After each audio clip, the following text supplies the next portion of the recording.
I have more proof for you that we are in a moment that is good for you. Take a listen. In order to make America great and glorious again, I am tonight announcing my candidacy for President of the United States. He's in. Trump's announcement last night has not been met with the kind of fervor that may have been expected. Why? Several reasons. First, let me say, he announced very early, okay? It's hard for people to be excited about the presidential election a couple days after the midterms, okay? That was his choice, but maybe too soon. I really thought that he was not going to announce. And I know he was counseled not to announce right now, but I accept the reasoning from his people that once he said he was going to do it a few weeks ago, to him, his mind, and some of the people around him, he had to, or he would look weak. Really? Even after the midterm results? Isn't that why he would look weak? Look, I don't agree, but I understand, and it's his choice. And if Trump does not learn to change his sell to match the shift away from the fringe that we saw in the midterms, his run may be short-lived. But it's way too early to say if Trump is going to win a primary, let alone a general, okay? I'm not really going to engage in that because, you know, it's like guessing. It's like casino talk, okay? But the change in reaction to him within his party and in general is meaningful to our moment. His party has many in power who clearly smell change. Ted Cruz, Marco Rubio, nipping at Mitch McConnell's heels. Now, that's just about personal advantage, but they do seem to have their hackles up a little bit when they're a little bit more quiet when they're worried about Trump would say. Okay? All this shine on Governor Ron DeSantis, donors saying it's time for a new horse. But I believe that all of them are missing the moment. It's not simply about losing races and therefore needing a new person to carry the flag, right?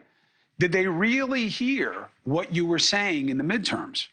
President Biden put out a statement just a short while ago, and it's telling. Sure, it says all the things, the perfunctory things that you say on a change of control. Congrats to the Republicans for winning, control of the House, we want to work together. And then he said this: the American people want us to get things done for them. They want us to focus on the issues that matter to them and on making their lives better. Now, here's what's interesting. That came at the end of the statement. It should have been first, because it's the only part of the statement that really matters and is actually true. Independence made the difference in these midterms. That's why I call it a declaration of independence, independent voters. So Trump singing the same song to the hate parade, sure, the base is going to sing along, but many are now humming a different tune in his party and those who want no party. Free agents do not want to hear just about how bad everything is. They're not asking for a hitman. They're not acting for an agent of their animus. They're looking for better, for normal, for decency, for the government to do things for them, not just to do things to each other to gain advantage within the two-party system. So Trump, listing all the things that have gone wrong during what he called the pause, which is Joe Biden's term. I'm saying his term as president. Pause is Trump's thing. But that was little more than a list of grievances. The fact checkers are feeding on it. Why? Because he said a lot of things that weren't true or grossly exaggerated. His moves were nowhere near as good as he was for the economy. He even said he had avoided war for decades. For decades? You were there for 4 years. His economic analysis was grossly exaggerated. He ignored, though, his biggest problem. He has been weighed and measured and found lacking. Now, he says, clear the field. I deserve another chance. Why, though? Why does he deserve another chance? The implication is that because it was taken from him. He was a little shy about saying it last night, but that's the only thing that makes sense. Why else would you deserve another chance? You lost. It's based on a lie about losing the election and that it was rigged. That lie that wound up seeding a riot at the U.S. Capitol. People saw that, they didn't forget it, and they rejected it.